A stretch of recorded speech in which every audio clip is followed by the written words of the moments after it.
Welcome to the High Impact Man podcast. High impact men from across the nation sharing their stories of inspiration, encouragement, and hope. Gosh, seek transformational relationships. What you're hearing from the culture is not right. Pick up the six, you know what I mean? But you never know who your six sometimes is. Stop being less. To help others become the virtuous leaders they are called to be and that our nation desperately needs. Hey, you've tuned in to another episode of the High Impact Man. This is D-Fib, joined by Dial-Up, and our guest today is Tinkerbell. He is referred to us by Dark Helmet, the one and only Dark Helmet, the Nantan of F3 Nation. I actually texted Dark Helmet and I said, hey, you got any guys you could think of that would be good guests that are high impact men? And he said, yeah, I got a guy for you. We've got the nation's weasel shaker, Tinkerbell himself. So Dial Up, I'm looking forward. Coolest name. Coolest name, yeah. All of F3 Nation. Well, it's right up there with Wonder Pickle. So anyway, we'll get to Tink in a second. Yeah. Dial Up, changes, they are coming. Our man Dial Up is getting set to turn over the SLT. We're getting some new blood in the F3 Susquehanna Valley region at F3. We're getting some new guys in the SLT positions, and Dial Up is going to be sometime soon stepping down as Nantan. So, brother, you're gonna join the ranks of the Nantan Emeritus. Yeah. Population of 2 for our region. Population of 2 for our region. Yeah. What are you going to do after that? I mean, Well, I'll probably end up stepping into serving as the Weasel Shaker because I love the role of Weasel Shaker within the region. So that's why I love the name of it, and I just kind of love the role that it plays. That's where I started, right? I guess we were small when we started, so I was Weasel Shaker and the first FQ. Yeah. And you're also Weasel Shaker and Nantan, kind of. I guess you could do more as Weasel Shaker since you won't be Nantan anymore. Yeah, but yeah, exactly. Dial-Up's a stat man. He's got the stats, brother. Yeah, but I'm excited. I can admit live on air here that I've probably let the region coast a little bit over the last year. Kind of got comfy, and just so many high impact men that were just doing things and taking things and running with it. It took very little encouragement and support and direction from me, and I probably got a little lazy and probably should have turned the reins over earlier. But it's time, and I'm excited about some of the guys that we got that are going to be stepping into new roles. We have Gigi confirmed as our new second FQ, so that's exciting. I know he's going to do an awesome job there, and hopefully by the time that this airs, maybe I'll have a hard commit from our new Nantan. I won't mention his on this air, but we got a guy pondering the Nantan role, and his backup knows who he is as well, so he's ready to step in if the first choice declines. Yeah, that's pretty cool, man. I tell you, it's a commencement, like we talked about last episode. It's not retirement; it's commencement. Exactly. Yeah. You're commencing something else in your life. All right. Well, speaking of leadership roles, our guest today, Tinkerbell, has had multiple leadership roles at the local, regional level, and again, he serves on the national SLT as the Weasel Shaker of the nation. We'll get to that in a moment. But you guys all listening out there, you all know that we got to play the game. How the heck did Tinkerbell get his F3 name Tinkerbell? And I would say right away that it's not because of his golden hair. It's not for his golden blonde hair cascading down his head. That's not the reason. No, unfortunately not. No. So Dial Up, what do you got? Man, this is tough because there's absolutely zero clues in the bio that he sent, and if there is, it's a stretch, and I'm like totally missing it. Mm-hmm. So I got 2 theories. One is that he just came and he was dressed in all green for some reason. All right. And so they kind of went to like, dude, you look like the Green Lantern, or you look like Tinkerbell, one of the two. And of course, they wouldn't go with the Green Lantern; they would go with Tinkerbell. Mm-hmm. Either that, or you came and then they were like, all right, man, we'll see you next week. And you're like, oh, I can't. I'm going to Disney with my family. And like Disney, like, what are you going? And then they started naming him like a Disney character or something like that. And Tinkerbell was the least manly one they could think of off the top of their head. So I'm going to go with the latter. I think it had something to do with Disney and him leaving to go to Disney, or he just got back from Disney or something. Yeah, that's pretty good. I mean, I Do you like all the was detail thinking that I offer in my explanation? you did, gave a lot of details. I'm usually not that good. Yeah, I was thinking, boy, Tinkerbell, she had the pixie dust, right? Thinking, was he addicted to angel dust at some point in his life? Like, well, that would be pretty mean to name him Tinkerbell for that reason. So I don't think that's it. So I'm going to go with something. Somehow Peter Pan came up. They're like, what's your favorite cartoon character or something like that? And he said, I always like Peter Pan. And of course, you're not going to get Peter Pan if you say that. You're going to get Tinkerbell. And I'm going to say Tinkerbell's a good poker player because as we've talked, I've been looking to see whether he's given us any hints with his facial expressions, and he's poker faced us here so far. So. No, he kind of started nodding yes when you mentioned Disney. Yeah, so I think he was just playing along. Yeah, just playing along. He was bluffing. By the way, I tell this. I don't want to ruin it for anybody, but we lived in Florida for a while. I had season passes to Disney, so we went to Disney a lot. And at night when they do the show at night in the Magic Kingdom, which is really awesome, by the way, they have like a movie kind of thing playing on the castle. The castle's like the screen. It's very, very cool.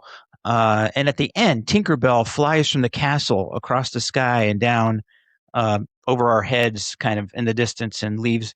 And some people we know that live in Orlando know that some of the inner workings in Disney, and at least when we were there, the Tinkerbell that was sliding down the wire, pretending to fly, was actually a little Mexican guy in a Tinkerbell outfit. So I don't think our man Tinkerbell did that for in real life working for Disney, but maybe he worked for Disney before. But I'm going to go with what I said, a Peter Pan fan. All right, Tinkerbell, what's the truth? Gosh, I wish any of those stories were even close because they're all a lot more entertaining than the real story.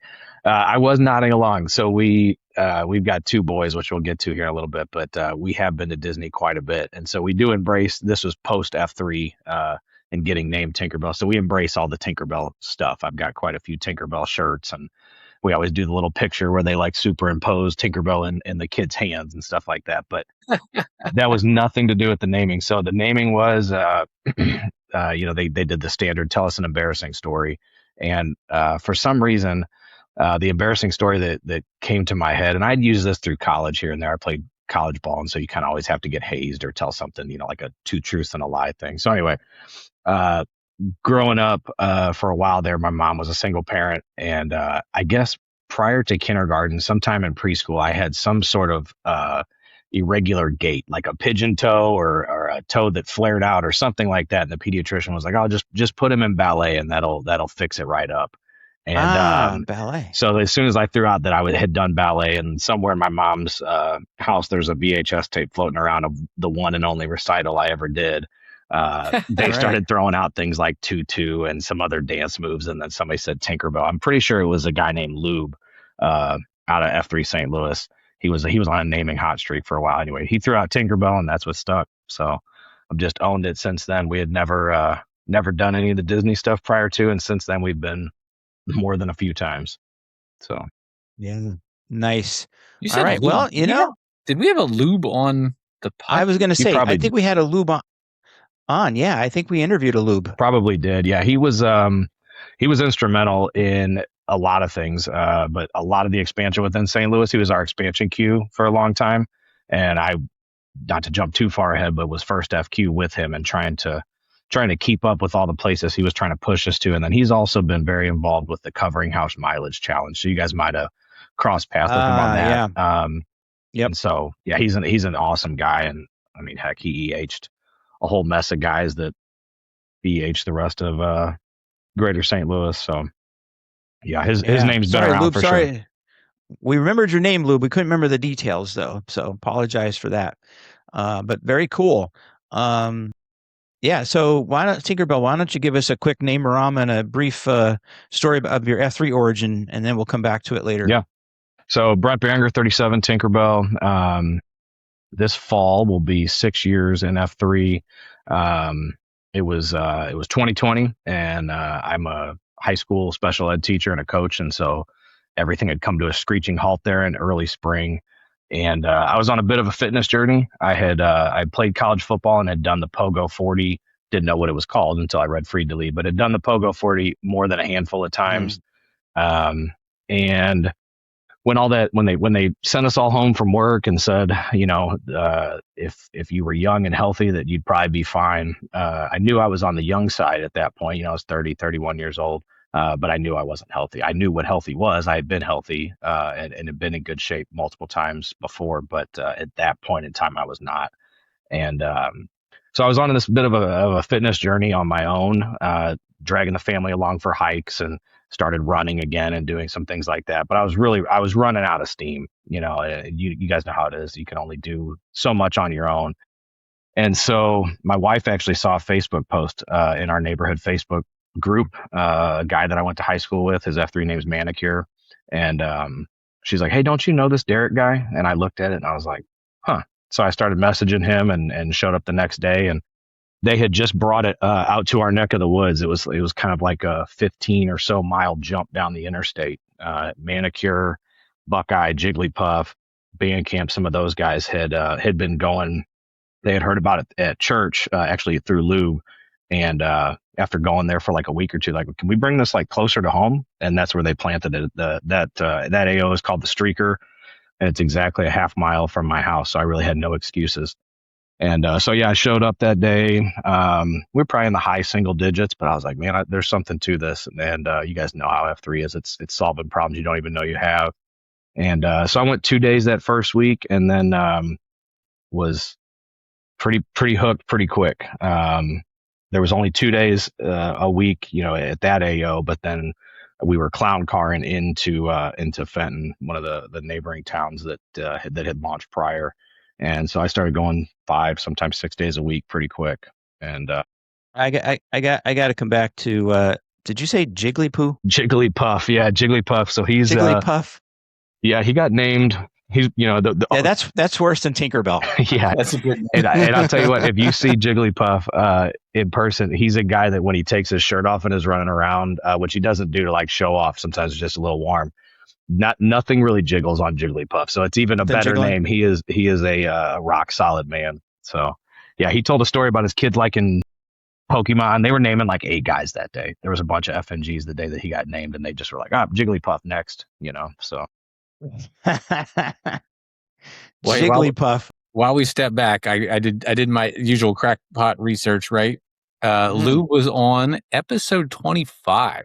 Wow, that's way back. Way back. So like almost 200 episodes ago, we had Lube. Wow. Yeah. Wow. All right, Lube. Cool. You're in the first quarter, first 25. That's awesome. What episode are we on? 224, I think. 24. Yeah, I think 224. All right, we're rolling with it. And by the way, all you folks out there, Dial Up is getting us on YouTube now. You can see our ugly mugs. Yeah. Check us out on YouTube and wherever else you see video. I don't know. We're on YouTube. You have to find now. us on the High Impact Man podcast channel. For now, we're working at getting us linked into the actual F3 podcast and having our own playlist there that will be showing up there then as well. So working on that, but you can. All right. Sorry, little housekeeping there. Sorry about that, Tink. All right, Jigglypuff. All right, so yeah, we'll come back to F3 stuff because I really want to dive into that with you and the different leadership positions you've held and that kind of thing. But this is your opportunity to tell your story. So I always ask guests, what was life like growing for you growing up? And it sounds like you said you're raised by a single mom for a while. Yeah. So my biological dad was he had been in the Air Force, did a full career there, and then was working for airlines when he met my mom. And so he had been married before, had kids in a previous marriage, and they were grown. And so anyway, my mom and him got married.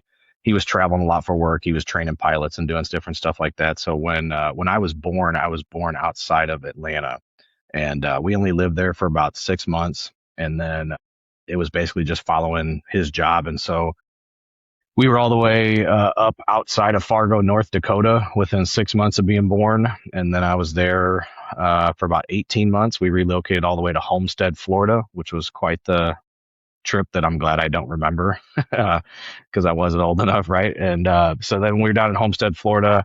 Marriage was on the fritz. My dad was a drinker. and they ended up getting divorced before I was 3 years old, and then my mom and I relocated up here to St. Louis, is where she's from, and then shortly after, my dad didn't even have time to sell the house. Hurricane Andrew rolled through and basically flattened the house. He survived with some of their or some of his pets, literally in a bathtub covered with a mattress. And so, yeah, like I've only seen pictures of that house. Couldn't even go back if I wanted to. But yeah, so we relocated up here. Stayed with my grandma and grandpa, so my mom's mom and dad, for a while she got up on her feet. My mom's a NICU nurse, and she had been a NICU nurse, when they had met, and she continued to work and stuff like that. So finding a job was not a difficult thing for her. There's always, even back then, a need for people, especially in specialized healthcare like that, working with the tiny premature babies and just very complex cases. And so she got up on her feet pretty quick, bought a house, but I still spent a lot of time at grandma and grandpa's. She had to rely on them, obviously being a single parent, Sure. and things like that. So yeah, I mean that that was for a period of time. She met who became my stepdad, and got married, had my sister, and growing up, I just kind of always I was kind of that.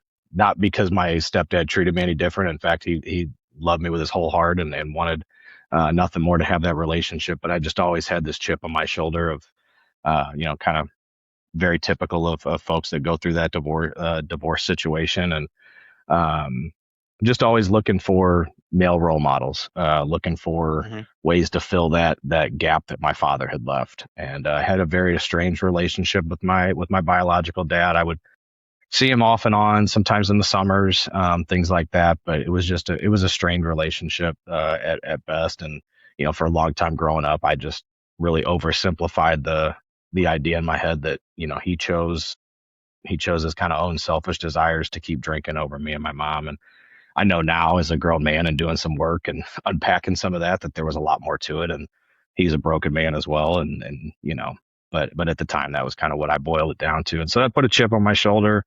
that I got to take out a lot of times through sports. And so I got involved with martial arts kind of early, did Taekwondo. This was after the ballet stint. Thank God I got out of that. But got involved with Taekwondo. Didn't do like the traditional. I feel like I was the only kid in the St. Louis area that never played soccer. Soccer's big here, but I never played soccer. Just wasn't really built for it. Yeah. Started playing contact football at third grade, and played all the way through college. So I did 14 years of contact football, wrestled through high school, played a little bit of baseball off and on there. But I just always really found a home in team sports. I found a home in the positive, male role models that coaches can be. I latched onto those guys. I was looking for that approval. And some of those guys I'm still very close with now. So, yeah, So what position did you play in football?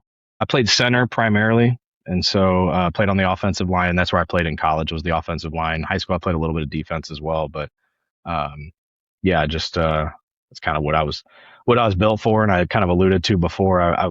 Once I hit college, I'm not a super tall guy, but it was a little Division III college that I went to, Millikan University, in the armpit of Illinois, Decatur, and. But I had my heart set on playing college football, and it was a good school that I luckily had decent enough grades and everything to get into, and so it was a good opportunity to play 4 more years of football and then to be coached and to learn the game. And so played up there, and at the end of playing, I was up to about 280 pounds, and my goal all through college was to go into law enforcement. So I was working on a psychology degree, which is one of the most can be one of the most useless degrees, especially for an undergrad, right? Like you can't go get a lot of high paying jobs with just that. You have to go to either grad school or go into a career field. And so in my head, I had it all figured out. I was going to get done playing football. I was going to drop all this weight and get into a police academy. No problem. I'd done an internship with St. Louis County Police Department after my sophomore year in college. I felt like I was really stacking all the things in place that were going to need to happen for it to work out the way I wanted it to. And at college, I met who became my wife, which was probably the best thing. I called it a very expensive first date,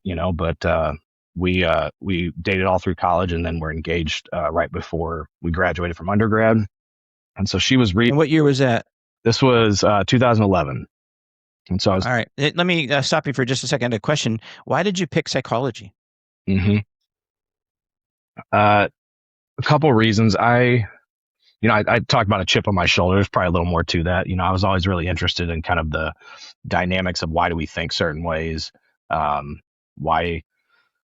Just that the human brain always fascinated me, and our behavior and how our thoughts, I didn't know what to call it at the time, but basically CBT, how our thoughts and beliefs affect our behavior. And I took AP psychology in high school and loved it. It was like the most interesting class that I had taken at that point. And then my freshman year, I took some intro classes like intro to business. This was in college, intro to business, intro to psych, intro to education, some other things like that. And psychology was the one that I was like, yeah, this is what I want to do. Yeah, I asked you because you said before that you had kind of chip on your shoulder and you grew up like that. Mm-hmm. And I had a suspicion that maybe you were drawn to that because of that. And what did you learn about yourself through that? Yeah, that's a good question. I don't think I was ready to learn what I needed to learn. A lot of times through all of the studies of psychology that I did, and then you have to take some of these spin-off classes. I felt like I was always learning about other people's behavior. It was other people's, I was here to help other people and not necessarily help myself. And, I think we'll get to that at some point, but it's been within the last few years where I was like, it might be time for me to take, a dose of my own medicine here. All the things that I've learned, I might need to apply to myself and maybe even, talk to somebody about those things. So that's a great question. Definitely drawn to it, but I don't think I was mature enough at that point to think like, oh, I got something to learn about myself. I just was always learning how am I going to use this? At that point, thinking about police force, I wanted to go into investigation. So I was like, oh, this will be perfect as a, detective and criminology and all, deviancy and all this kind of stuff. That's the mindset I had through college. I was just preparing to go to the police force and be a detective. I had everything pretty much figured out, as most like 18 to 21-year-olds do, how it's going to work out perfectly. I was going to go be a federal agent and all of these things. And so it didn't, spoiler alert. So I lost all that weight. I did the fitness thing. I went from basically a football player diet and workout regimen to a, kind of a pseudo distance runner, and really buckling down on nutrition. And the primary reason for that is there's physical requirements. There's a PT test for any police academy that you get into. And it's not the most strenuous thing, but at that, stage of the game playing football, I wasn't prepared to do that. You got a 1.5 mile run and a push-up, sit-up, and some obstacle course things. And so I got down in like the low 220s and was feeling great. Graduation happens, and I've been going through all these interview processes through that spring semester. Had to get my shoulder surgery that I had completely gotten through rehab and stuff, just kind of some wear and tear through football. Anyway, I get to basically like, you're eligible for the next academy, and we don't know when that academy is going to be. I'm like, well, what do you mean? Well, in 2011, the economy was, in the crapper, to put it lightly, right? And so they didn't know where the funding was going to come from to have any more academies. They were basically on a hiring freeze. I'm like, whoa, I'm engaged. We're relocating back to St. Louis. My wife's not from St. Louis originally. So she's putting some faith in me. She's going to grad school at that point. She's a social worker now. And so she was going to get her master's in social work. And I'm feeling like a big old fat failure because I'm like, this is not working out how I planned.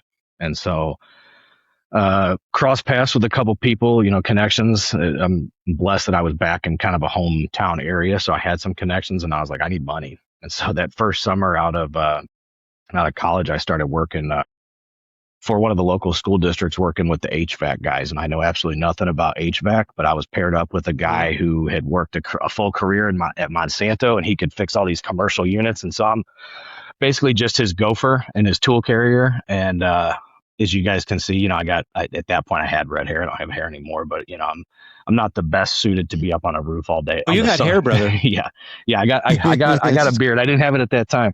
But it took. I think there's some kind of requirement to be on the nation's SLT to have a Huckleberry type beard. I'm trying. Are you guys in some kind of competition or what? I don't think I'll ever catch up. He's got such an epic beard. It just keeps going and going and going. Yeah, sorry about that. Go ahead. Yeah, so it took me not very long to figure out that was not what I wanted to do long term. I was not cut out to be on a roof, especially in the summer. But because of that, got an opportunity to substitute teach for all of 1 week. At the end of that week, one of the supervisors came to me and they're like, "Hey, we have a teacher's assistant position open that we think you'd be great at. It's the same spot every day. You can figure on working every single day because substitutes kind of here and there and everywhere, and it's not steady money." Right. And I was like, okay, well, I'll do that until something better comes, until the academy comes calling. And so I get placed in a room that's about this is high school age kids, about 50-50 kids that have IEPs and kids that do not. And just kind of thrown right to it with two awesome mentor teachers. And I'm liking it, but I'm guarded, if that makes sense. Like, I don't want to like it too much because I've still got my heart set on being a cop, and I'm just waiting. And so at that point, I'm trying to fill my time. So I start volunteering, coaching junior football, like middle school football, at the high school that I went to because I'm right there in town. And again, just trying to fill my time. My wife's going to grad school, so she's super busy, and she's got a part-time job as well. I say we were still engaged at that time. And so one semester goes by, and all of these teachers are kind of coming to me, and they're like, "You sure you still want to be a cop? Like, you're pretty good at this, and you seem like you're having some fun." And the kids respond to you, no. And I just wanted to stiff arm the whole thing. Like, I'm not giving up on this dream. It was just out of pure stubbornness. Looking back, I was having a blast. I was connecting with these kids, just loving it. I didn't care what I was teaching. I just loved teaching. And so going into that second semester, I'm kind of starting to entertain the idea, but I'm not letting anybody really know outside of like my fiance. And our department had a student teacher. Well, student teacher's advisor from the university has to come out periodically and just observe to make sure that they're not idiots, and they're checking boxes just to make sure that there's proficiency there so that the student teacher can graduate from their program. Well, unbeknownst to me, the student teacher, along with some of these mentor teachers, talked to this advisor and was like, "You need to go talk to him." Because I had every excuse. I was like, "Well, I'm coaching in the afternoons. I don't have time to be going to school. I can't not work full time." I was just laundry listing the excuses why I couldn't go, get my master's in teaching and then go into teaching. So this advisor, she's like, "Hey, can I talk to you?" And I've never really had a conversation. I recognized her, but she has no reason to have a conversation with me. She's like, "Can I talk to you in the hallway?" And I'm like, "Am I in trouble? Like, what do you mean? Can you talk to me in the hallway?" But of course I said yes. I go out there and she's like, what's your like hang up with this whole thing? And I started listing off all my time constraints. She's like, "Well, that's great. We do night classes. We work around busy schedules. We graduate people every year from our program that work full time, have other commitments. They volunteer. They're involved in their churches. They do this, they do that. So I've got no doubt that you could do this program." And I was like, "Oh, well, now I don't have any good excuses." So I go home, talk to my wife, enroll in the program. And I was at least a semester into the program. So I knocked out probably 12 credit hours because I was trying to go quick-ish. And police academy called, and that was the big fork in the road, right? And so I told the police academy no, which was a big, like, that was a tough thing, right? Like, I just felt like a quitter. I had this whole career path in my head on how things were going to pan out, and I was taking a leap of faith of like, I don't know how this is going to work out with education, but I'm loving it. I'm loving this program, and I'm also being able to do what I love. And I was coaching at the high school level at that point. I'd kind of jumped into one of those positions. And so a couple years later, graduated with formally it's an MAT. So it was a full teacher certification plus a master's degree, and got hired shortly after as a contract certified teacher in special ed. And special ed's always kind of been my passion. As soon as I was interacting with kids, like I said, I didn't care like what subject I was teaching. It was kids that needed a little something different, needed sometimes to be advocated for. That's my favorite part of the job now and I think that comes all the way back from, not having a dad that would fight for me, would advocate for me because he wasn't around. You can't do that without proximity. And so that's a big part of the job now. And so, yeah, fast forward, this is year. Wait, go ahead. Before you fast forward, I got to step back to the whole path starting down this journey to becoming a special ed teacher. Mm-hmm. D-Fib, was the thought going through your mind as he's telling this story that like they needed a substitute teacher and they're like, who can we get? Yeah, right. It's like What about the HVAC apprentice guy that's like up there just carrying his Right. robot around? Like, what about him? Yeah. Like, are they that desperate, or like did just someone know something? I Like know. that to me is crazy that you were the guy that got recruited to be a substitute teacher when you're the HVAC assistant. Yeah. Man. Luckily, That's awesome.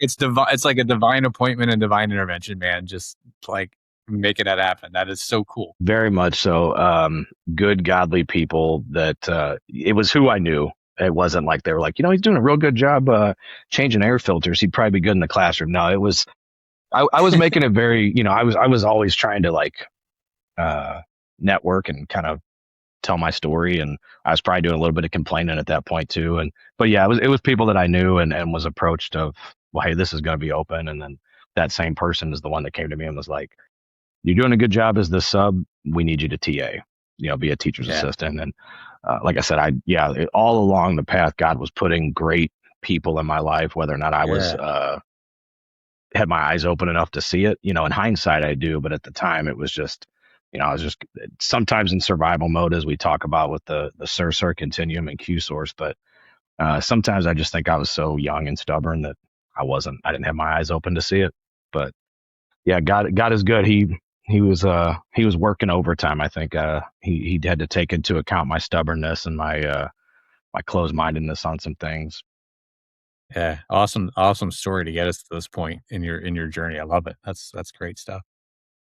Yeah. So you're teaching, you're coaching, life's getting pretty good. Mm-hmm.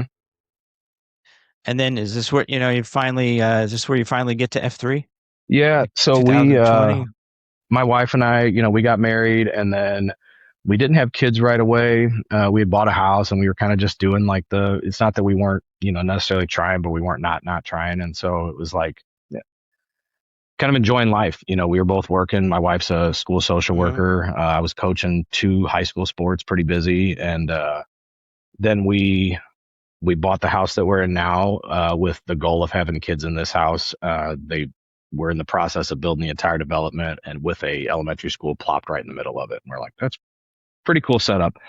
And we were in the house for 2 months before she was pregnant. And so then I was like, I got to finish the basement right now. But anyway, so yeah, I kind of went into that that fat and happy situation where I was like, oh, I don't have time to work out anymore. I continued to work out off and on. And then once my oldest was born, I was like, oh, I probably should sit right here next to my wife while she's on maternity leave and just kind of hang out. And, if the baby's eating, I probably should eat too. And so, yeah, I went into very like, a guy described it as like dormant.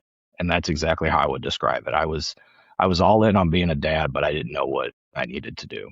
I had my own, like, I had my own chip on my shoulder in a good way of like, I'm going to be a good dad. But I thought that meant just like being glued to him and not being active and doing all these things. And so COVID was the wake up call that I needed. When the whole world came, our world at least, kind of shut down. They sent us home and said, make sure you take your laptop and anything else you need to teach from home. And my oldest was only 2 at that point, so he wasn't like needing to really do school. He just could hang out, and we did a ton of hiking, and we're lucky that we've got like 3 pretty awesome parks with countless miles of pretty good trails, all within, a short drive from us. And, but yeah, then, like I said, that was March of 2020 when the world shut down. And by October of 2020 is when I found F3. Yeah, God uses everything for his glory, but to move things along according to his plan. Turns out we shouldn't have shut the schools down, but Yeah. let's not take the fifth on that, and we'll move along. But anyway, Good. I like it. Yeah, you get into F3, and in one part of your bio, I don't know if I'm jumping ahead here too much, but in one part of your bio, you said it helps you solve problems you didn't even know you had. Mm-hmm. Can you expand on that? Yeah, there's so many. I didn't realize how lonely I was, and like so many things when I read Free to Lead, I was like, oh, I'm living that right now. Like some of the big sifter friend ideas. And, I had all these guys I was so close with in college, especially teammates. And we lived together. We had a big old house, typical like Animal House kind of scene. Right. And we were all in each other's weddings, and then everybody just kind of slowly disperses to all the ends of the map. And, it was one of those, like when we get back together, felt like we were close, but reading some of that stuff and Free to Lead, I was like, oh man, I don't really have anybody super close right now. Like not even one that I'd be confident to call like in the middle of the night, those 3 a.m. friends kind of thing. I didn't realize also how like some of the problems with having true vulnerability and a mentor to get through those things. I just thought that every male role model that I kind of latched on through my life, and again, God provides lots of male role models through my life, despite my dad being absent. But I did one of two things. I like to oversimplify things. They were either all good or all bad. If I find out something years later, it's like, I could just write that guy completely off, or this guy's got it so figured out, right? If it was a guy that I might coach with and I see him with his family and I'm like, gosh, he's just like the perfect dad. He never loses his cool. He's got everything figured out. He felt unapproachable to me because I can't ask him for advice on how to raise my kids because he's got it all figured out. You guys figure out quick. At least I did in F3, the first or second COT. I'm like, oh, we're like keeping it pretty real here. We can talk about real stuff. And so that was a big aha for me.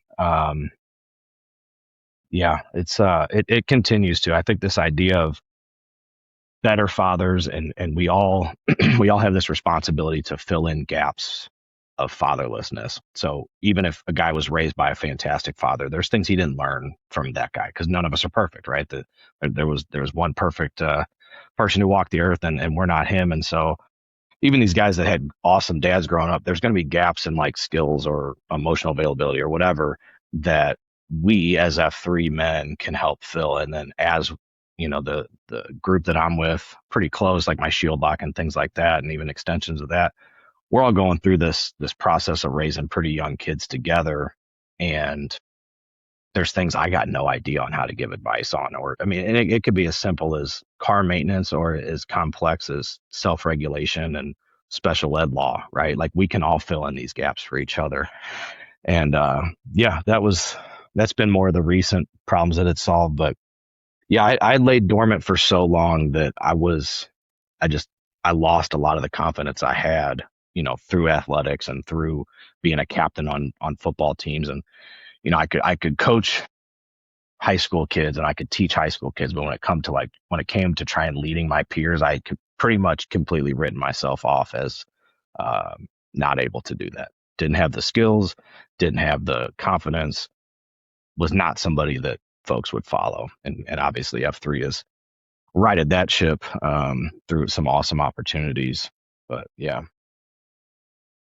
Yeah, opportunities to live out the mission statement, right? Mhm. So help you become a better leader by giving you opportunity and guys to encourage you along the way. And I think that's what we hear over and over again from guys that get involved with F3. And so, all right, I'm assuming at this point you've dealt with your chip on your shoulder. Today, yeah. As of today, for the most part, I'd like to think so. I'm definitely a more healed and better version than I was 6 years ago, and I know for a fact I'm a better version than I was 6 months ago. Right, that process is never over, but yeah, absolutely, and righted the ship in a lot of ways. Like I said, confidence was a big thing that I'd struggled with in F3, and so anytime I was kind of tapped on the shoulder for any of these leadership roles, going all the way back to like the first Q. I was like, I don't think I can lead this thing, that little vote of confidence and the reassurance of, hey, we're right here with you. If you start to screw it up, you're going to be fine. And, the first time I was tapped on the shoulder to be a site Q, I just started naming everybody else that would do a better job than me. And it took those guys continually, guys like Manicure, guys like Rhonda, guys like GMO, guys like Lube, finally, the one of the biggest, I guess, paradigm shifts was from Rhonda. I'd been a site Q for a little while. I like begrudgingly and reluctantly was like, okay, if you guys see something in me, I'm just going to take this leap of faith and I'll do it. And I love being a site Q. Uh-huh. And then, less than 6 months, he's like, hey, I need you to be my first FQ. I was like, well, I just started doing this. And I started giving him again all the reasons why I shouldn't do it and how here's a list of 6 guys that would be better suited for your SLT than me, because he was getting ready to take over as Nantan. GMO was shifting up to the nation. And he finally, I love all these guys. Love Rhonda. She just had a way of boiling it down. He's like, before you start telling me all the reasons, no, I need you to think why I'm asking you. I need you to think why I'm asking you and not this person or this person. I've come to you directly. I need you to really reflect on what I see in you, not what you're trying to not see in yourself. And I was like, oh. So I sat with that overnight and called him up in the morning and was like, all right, man, I'm going to follow you. So that's been a big shift in mindset. And I've been able to return that favor to quite a few men that have those same self-limiting beliefs, that they want to immediately throw the wall up of why they shouldn't be asked to do something, why they're not qualified. And it comes down to trust. You got to trust the man who's asking you to do something. He wouldn't ask you if he didn't think you were capable. So many guys out there that are like that. They just couldn't tell when you're interacting with them. But there's a lot of guys out there that have those self-limiting beliefs and the lack of confidence, and you never know exactly what their past history is, and what failures they may have had. I mean, I'm not a psychologist, but you probably never really got the affirmation from your dad that you should have got because he wasn't around, and your stepdad tried, but of course, you're still thinking about your biological dad, and then when you don't get that, you go into the next stage of life and you're seeking that in different ways. So a lot of times, not consciously, but subconsciously, you're seeking that. And so, it's a lot of guys that are dealing with that, man. And there's healthy ways to deal with it and unhealthy ways to deal with it. And thank the Lord that you found F3 and guys that could come around you and point out your good qualities and the things that make you, valuable, and stuff like that. So absolutely, yeah, that's awesome, brother. Absolutely. All right, you mentioned the Lord a number of times. Tell me about your faith? Again, F3. So I guess going all the way back to being younger, I did the Catholic thing growing up.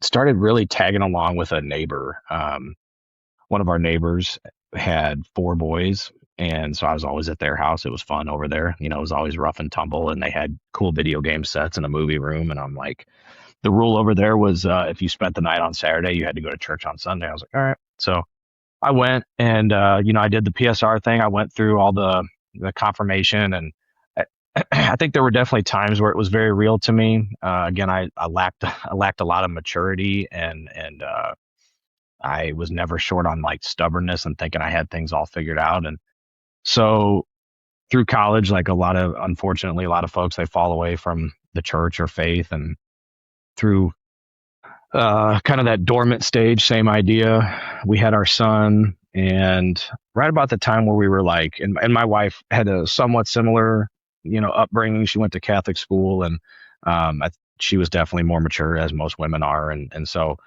we had just kind of fallen away from attending church regularly, which just doesn't lend itself well to being super faithful, and in my opinion. So by the time our oldest was old enough in our mind to start going to church is when COVID happened. So then it was just another excuse to kick the can down the road for we knew we wanted something for our kids, just didn't know what that was going to look like. And so church was just weird for a while there. Like there wasn't a lot of options, and the options that were still kind of weird.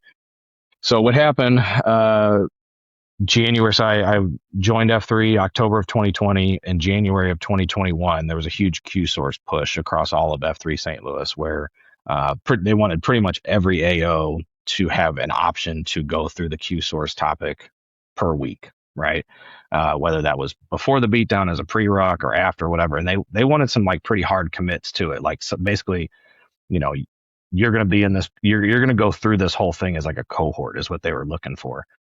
And so again, I was like, all right, well, I don't have a lot else going on. I might as well. And so I'm going through the Q-Source, the foundation and Live Right. And I'm like, this is pretty like straightforward stuff. It's nothing maybe I haven't heard, just said a little bit differently. And then we got to the faith part of it, of study, meeting, and prayer. And that's where luckily I had been shoulder to shoulder with this group, and majority of this group were all very faithful men. And so I can ask questions very abrasively. I'm working on it, but I can ask questions almost like, so you're telling me that, I kind of lead with my opinion when I ask a question. And I was pretty abrasive through some of those faith questions, because I had really calloused my heart. And they met me with extreme grace, extreme patience. Never once, maybe they were offended, but I never picked up on that. one of the coolest gifts I've ever received was we went through, I got to believe it was study and, talking about diving into scripture and why that's important and things like that. And I was like, I don't even know where to start with reading the Bible. And the very next day, a study Bible was sitting in my center console after the beatdown. And so a guy had, Jigglypuff actually, and his wife had purchased me a study Bible, set it in there. And it wasn't long after that, I started doing my own reading and then started attending a men's Bible study group that was kind of a spinoff of F3. Most of the guys that go are F3 guys, but obviously it's not like straight F3. And I'm like, oh, this is cool. Not sure where this is going. They invited me to a men's conference maybe a month after that. That was just like a 1-day retreat format. And that was when it became very real to me. And I came home to my wife. I was like, we're going to go to this church tomorrow. And that's where we went. Their kids ministry is fantastic. And we didn't really have an opportunity to church shop because it was a great fit. And we have an awesome community there. Lots of F3 guys, lots of obviously F3 families. And I was baptized shortly after that. And I don't know if not for those F3 men meeting me with such grace and truth, I don't know where I'd be. Honestly, I mean, it was God's timing. My heart was opened enough and they were patient enough to get me to where, I mean, I can confidently lead my family faithfully. I can confidently answer questions about God, about Jesus, about scripture with my kids. We can dive into that. And I don't feel unprepared.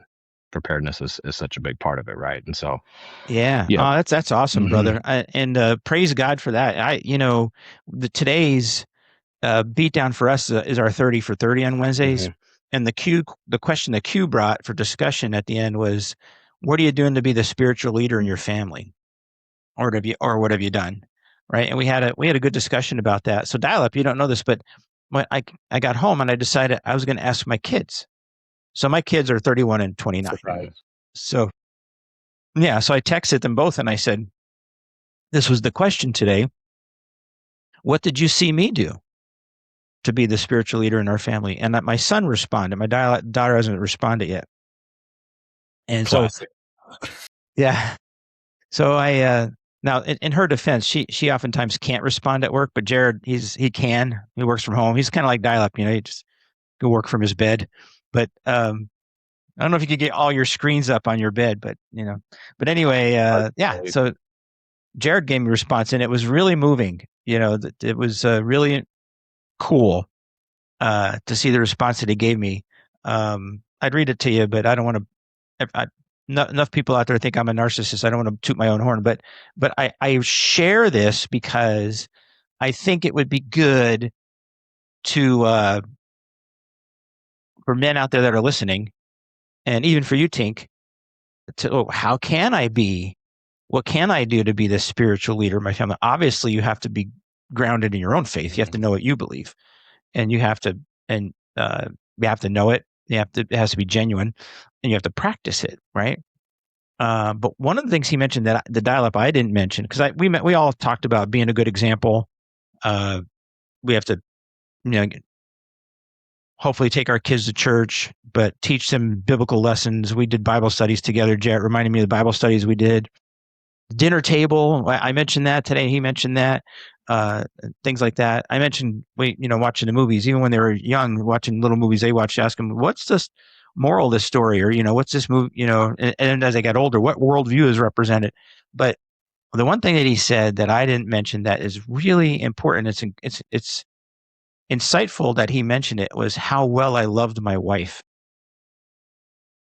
He said, to see how much you love mom and others, he said, but to see it, I thought, wow, thank you, Jesus, for that, because it has nothing to do with me. Anything good that I do is him. But I just say that for all the men that are listening out there, you first of all, you're supposed to be the spiritual leader of your family. It's probably the number one job you got. And one of the ways is to make sure that it's genuine and you're living it and your kids are seeing it. And one of the ways they do that is see how you love your wife. pretty powerful stuff, isn't it? Amen. Yeah. That's Yeah. the ultimate goal. That's true Mhm. leave right legacy. So Yeah, man. that's It was, inspiring as somebody now, with two young tune boys. in. Yeah. Yeah, well, tune in to what my daughter tells me because she hasn't responded. Yeah. Yeah. Check back next week.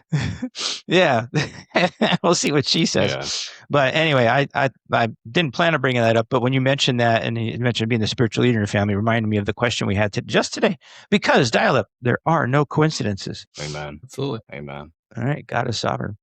All right, man. So you're holding all these leadership positions. I don't want to skip ahead of things that you want to share, too quickly, but I want to get to your job as Weasel Shaker of the Nation.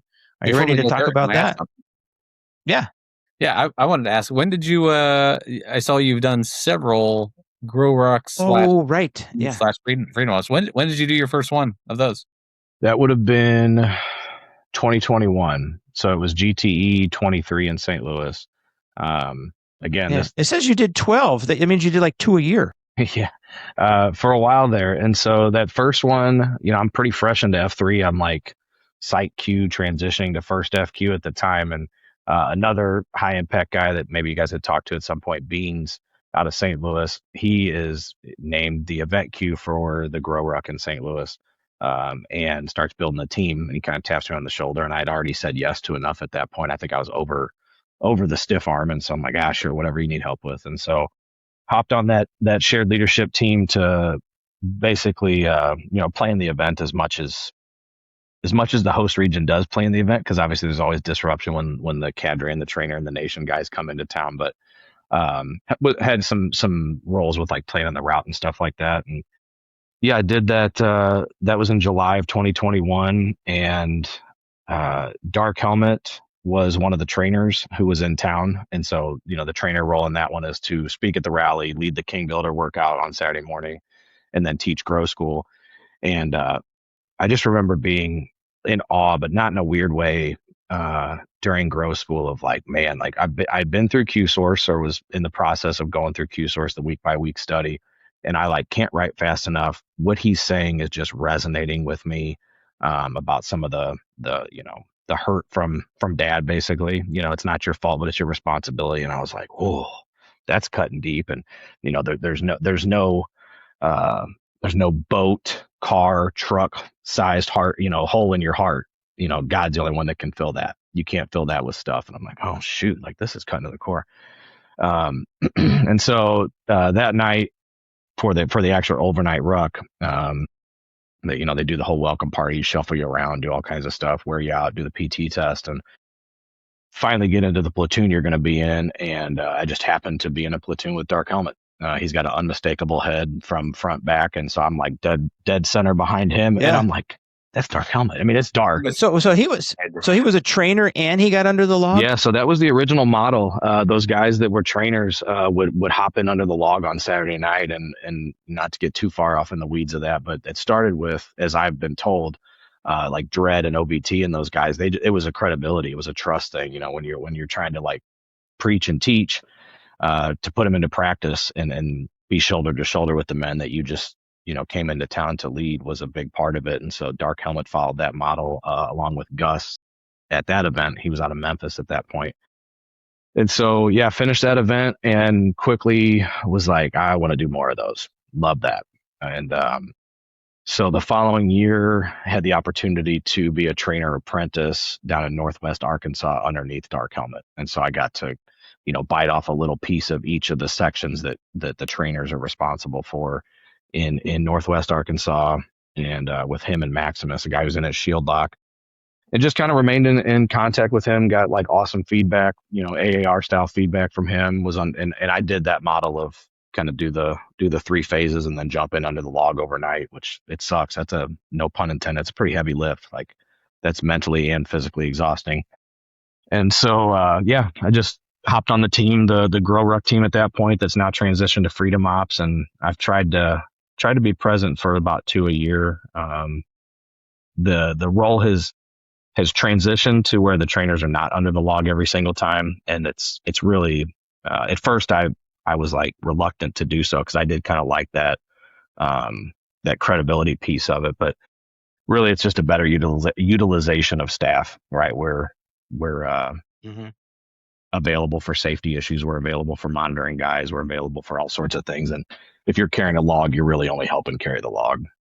So yeah, had the opportunity to travel all around country, California, Florida, Tennessee, Virginia, all over the place, working those events with some awesome guys. Met a lot of guys. I consider myself very fortunate to have been on that team, and a lot of the, like some of these roles that when we jump to those, like the area Q and the sector Q, that's how I built my team. You know, I had been shoulder to shoulder with a lot of those guys, and so either those were the guys I put the EH on first when I'm trying to build a team, and if they couldn't do it for whatever reason, you know, bandwidth availability or something, then I'm like, well, I need a guy. Like, who do you recommend? Because I obviously trust you. I've done these events with you, and that was a pretty good method about going about things, right? Like the more shoulder to shoulder proximate you can be with a man, the more you can trust him. So Yeah, that's cool, man. yeah, And by the way, Dial Up, you don't know this, but I got contacted today by Cadre Danny, F3 Linus. He is doing a I forget what he calls it. Stay tuned, folks, as DFib pulls it up on is it his the phone. 9/11 commemorative ruck through the whole? Yeah. Yeah, I don't know if he has a name for it, but Journey of Remembrance. Mhm. Since it's the 25th year since 9/11, he's going to do it's a 22-day journey covering 700 miles, starting in Boston. He's going to walk to New York City, then to Shanksville, PA, and then to the Pentagon, arriving in DC on 9/11 at 10:02 a.m. But he's coming through Pennsylvania, so he reached out to me because he knew we were in Pennsylvania. He's going to be let's see, he's going through the southern part of the state to get to Shanksville, Valley Forge, heading west through Lancaster, York, Chambersburg to Mechanicsburg, ultimately to Shanksville. But this is a teaser. He wanted to know, and I said, yeah, brother, I remember you. We met in Wilmington at that. He reminded me of that. But I said, yeah, we had you on our podcast. So I don't know what episode it was, but you could all look back to see when we had Cadre Danny on. But he said, can we get a shout out? Talk about this thing that he's doing. I said, why don't we just have you on next week? We'll record you. So we got to figure out. We Dial Up, and I still haven't picked a day next week to record. But when we do, I'm going to let him know. I think we're going to try to get him on as one of our guests. So we will probably have him on the next episode after this one. I'm guessing. We'll see how the timing lines up. Either one after this or one after that. But yeah, he's doing that. So that's a pretty cool thing that he's doing. So Yeah. sorry for the commercial interruption there, Tink, but I wanted to mention that Cadre Danny's doing that.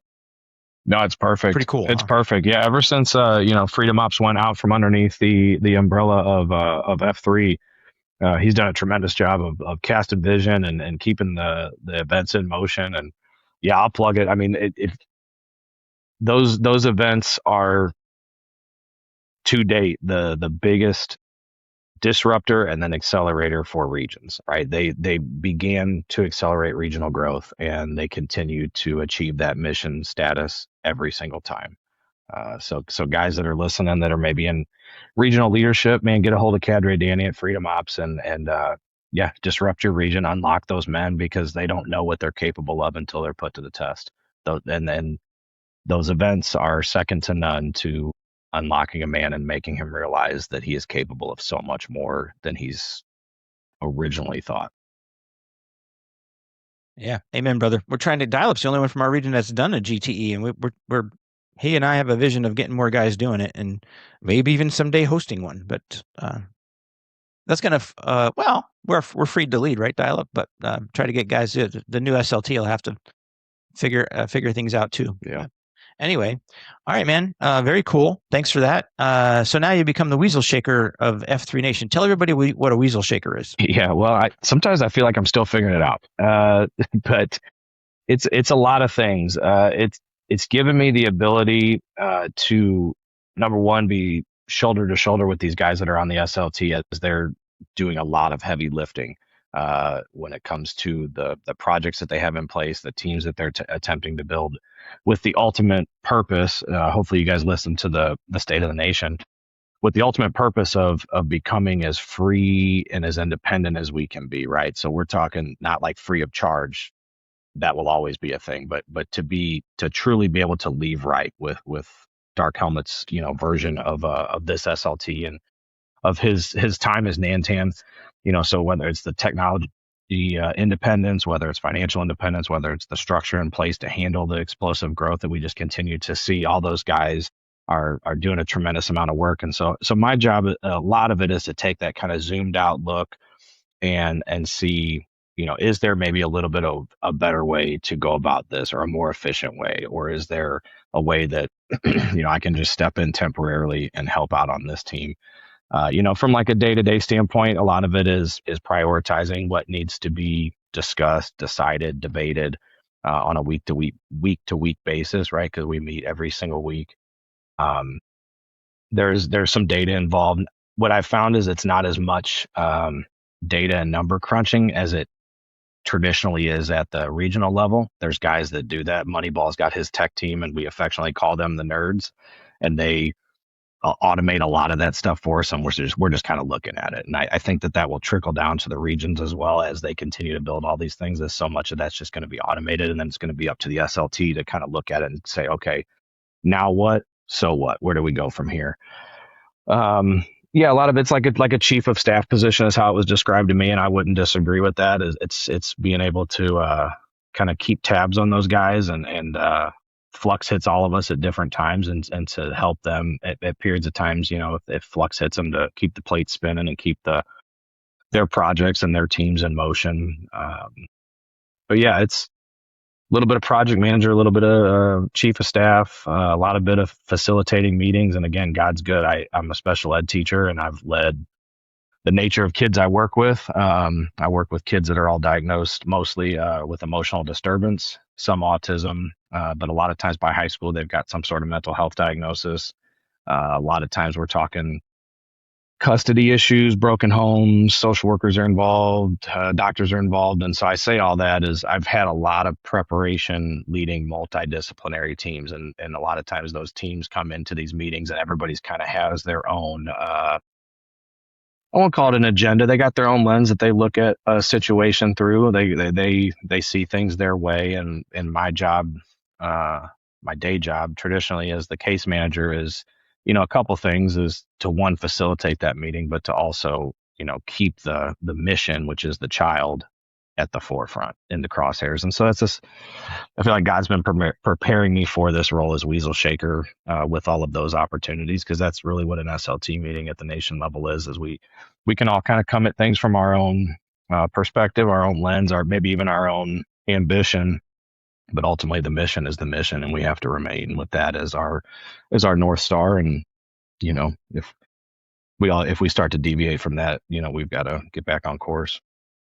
So yeah, that's a great way to. It's important to have somebody do that. But one of the leadership lessons that Jocko teaches, for all those that listen to Jocko or read his books, I forget what he calls it, but he describes it as basically taking a step back and getting the broad angle view, right? And he explains a situation where he experienced it when he was a young SEAL in a platoon, and they were doing some kind of training mission on an oil rig or whatever they had to take down, right? It's a training mission, and they're all standing there lined up, and they got to do something. And what's the next move? And they got to figure it out. And they're all looking down the sight of their gun, and no one's making a call. And so like 15 seconds go by, 30 seconds go by, and it's so he took a lot of courage, because he's the youngest guy, he's the rookie, right? And he's not the platoon leader or the squad, whatever, he's at the bottom of the chain of command when it comes to this. And he said he just took his eye out off the sights, took a look up and looked around. And he said he saw what needed to be done. He said left flank hold, right flank, and whatever he said. And later on they said, that was the right call, good job. But the point he's trying to make is, if you're looking down the sight, if you're looking down the barrel of your gun, you can't see everything else. And so that's what you're describing, I think, is somebody that can look out and everyone else is looking down their sights, and you're the guy that's looking at the broad angle view of everything and how all the pieces fit together, and maybe we need to adjust this guy, the sector guy, maybe we need to get power clean to do this. Hey, I know you're doing that, but how about check this out or whatever, that kind of thing. Does that sound about right? Yeah, that's a beautiful illustration. I'm definitely keeping that one because it's good. I think it resonates with a lot of our guys it's not too. mine, it's Jocko's. That's good. So, I'll give credit where credit's due, but yeah, that's a fantastic way to describe it, and yeah, it's a super fun role. I'm having a great time. It's an honor. These guys that are on the SLT, there's awesome guys everywhere in F3. Like I said, I've had the privilege of traveling to lots of different regions. I was just at the Kentucky State Convergence this last weekend, and there's fantastic guys everywhere, and the SLT is no exception to that. Those guys, I consider myself very, very blessed to work with them and learn from them, and provide some positive impact where I can. Yeah. By the way, as far as the state convergences go, dial up. I'm saying it. I don't care. Kentucky just had theirs. Alabama had one. Jersey had one. And Dark Helmet and Huckleberry are out there, Facebook Live at the Kentucky one. And I was watching some of it, and Dark Helmet said, "Where did this all start? This statewide convergence?" And I was like, Pennsylvania. Yeah. He was here a couple of years ago. It started right here, man. The Keystone Convergence. We were the first Keystone Convergence. No, I'm not saying the other states saw us and that's why they're doing it, but yeah, we're trendsetters, baby, trailblazers out here and up here in the land of the ice and snow. So yeah, well, and I think that model is going to continue to get copied and hopefully improved upon, because that's what we do in F3 is just continue to evolve. And so yeah, I mean, I remember hearing about the Keystone Convergence early on in F3, and I was like, man, that sounds really cool. And so yeah, I'm looking forward to more and more states building a team and appoint a Q to it and let him build a team and then host an awesome event, like make a whole weekend out of it. I truly believe, and I think our whole SLT believes, that's kind of the way of the future as we continue to grow. And there's something about guys with their states. Helmet and I were talking about this on the trip, and with Huck as well. It's like we as men, a lot of times we take pride in things that like we didn't have a lot of control over. Like I don't know, there's a St. Louis thing of like, where'd you go to high school? Like I didn't have any say over that. That's where my mom had a house, like that's just where I went. And the same thing with your state. Like some of us, you can be relatively transient, but you develop this like state pride over where you live that I think guys are going to latch on to and want to make their convergence maybe just a little cooler, have a little bit different feature or whatever it might be.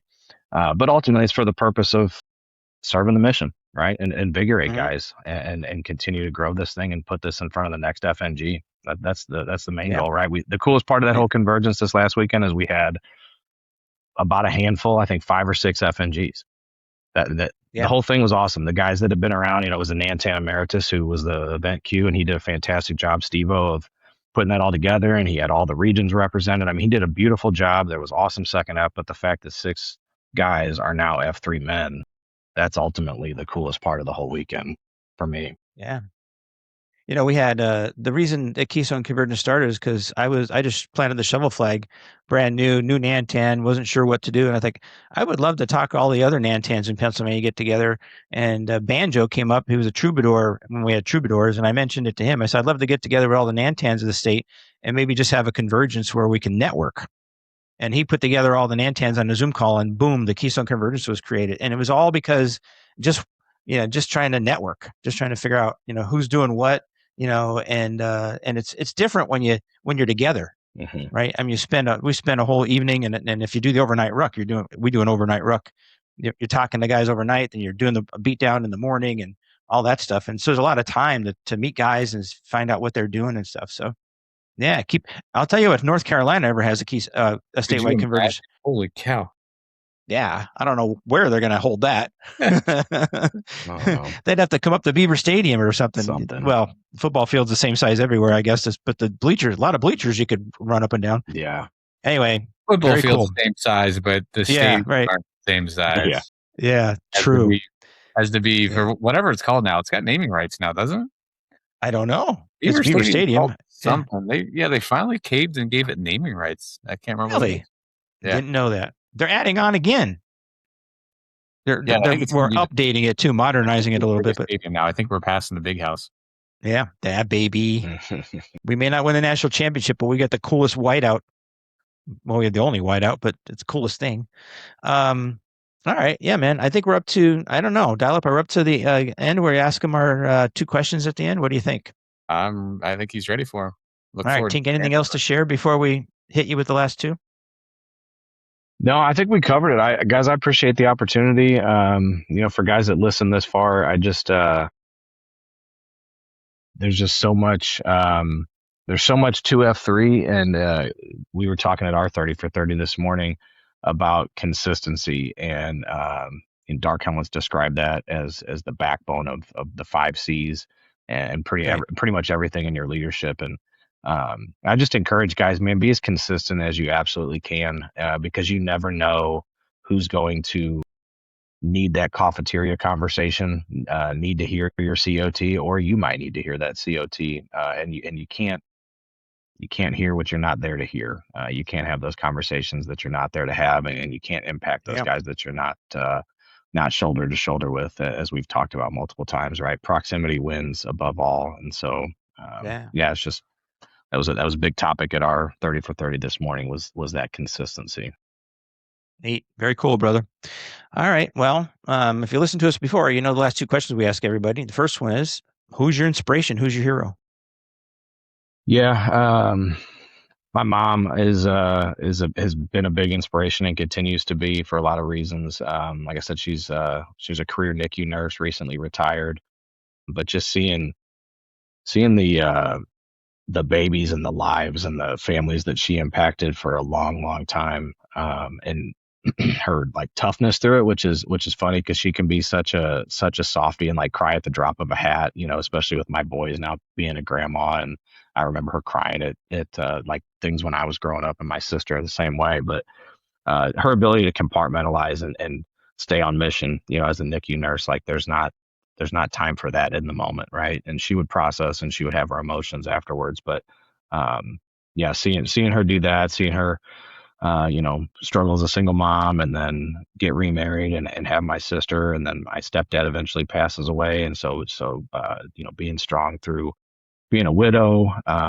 She just battled and beat breast cancer a few years ago, and so she's just incredibly strong, and has inspired me my whole life and continues to. And we're just very fortunate to have her proximate to us, and she's a big part of my boys' lives and in our lives. So, yeah.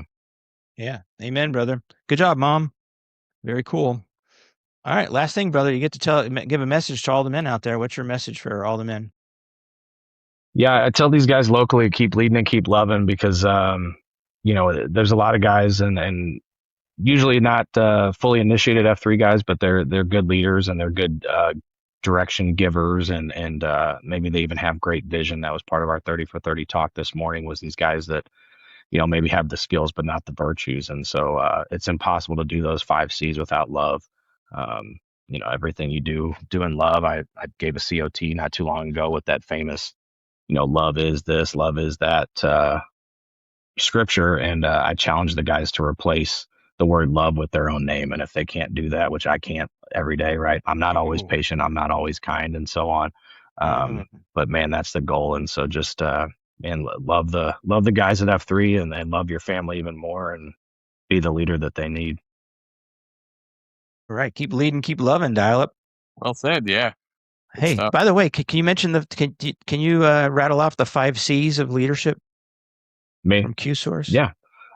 Candor. Well, no, Dial Up and I are going to try to figure these out. Yeah. So you got, I forgot about candor. So I got, consistency, commitment, contentment, candor is courage. Courage. Yeah. Yep. Hey, I got him. All right. Yeah. And so that was the talk this morning, is right. Consistency is the backbone, because if sometimes you're courageous, but sometimes you're a coward, well, that's not really the same thing across the board, right? If sometimes you're using candor, and other times you're being a snake, that's not good either. So consistency is kind of another word for integrity. Because integrity means wholeness. So, if when the Titanic sank, it lost the hull lost its integrity, right? It wasn't whole, or the hull, HULL, lost its integrity because it wasn't whole, WHOLE anymore. And integrity, kind of being consistent, Yeah, being the same. being one. That's the way I've heard it described, like integer and integrity, right? It's you are. Same root word. Yeah, Same root word. Exactly. You are who you are in all settings. Yeah, man. Amen. Hey, good word, brother. Thanks for joining us. This was really good. Honored. Yeah, excellent content. Thank you, Thanks guys. for coming on. Yeah. And Dark Helmet, thanks for recommending our man Tink here. Yeah, always a shout out to him. I don't know how many. Yeah, I don't know how many, but I was talking to Tink about this on the phone before we scheduled them. But GMO, Honeypot, Toilet Genius, Lube, Tinkerbell, Power Clean, and I think we had Beans on. We had somebody else on. It's at least 7 guys from St. Louis region that we've had on the High Impact Man podcast. Well, I'll tell you, anytime I can be on a list with those guys, I'll take it, because that's kind of the extended Mount Rushmore of F3 St. Louis, for sure. Yeah, for sure. Yeah, and you are, brother. You are. And if you see any of those guys, give them a hug from DFib, because I was out there. I told you when we were talking, I was out there for a conference. I don't even know how long ago it was now, 2-3 years ago. Toilet Genius drove me around to different AOs. I posted at 3 different AOs. I ran into Honeypot. This is after we had interviewed him. And GMO picked me up at the airport, took me to dinner. So anyway, good job, guys, out there in St. Louis. Awesome guys. You got to fix that city somehow. That thing's a ghost town. Well, we're sure as hell trying with as many F3 AOs and the F3 men as we can. I think we talked about wholesale societal change, and St. Louis definitely as a whole could use that, as could a lot of cities. But I think the only men that are going to do that work is F3 men. Amen, brother. All right. Well, thank you, man. God bless you. Thank you. Take care, bro. See ya. Thank you for listening to this week's episode. I would like to thank our guests for joining us and sharing their story of becoming a high-impact man. More information and resources can be found at highimpactman.com. If you like this podcast, please consider following us on our social media pages or email us at him@highimpactman.com. That is HIM@highimpactman.com. The High Impact Man podcast has a new episode every week, and you can find them on Apple Podcast, Spotify, and Google Podcast platforms. Have a great week, everyone.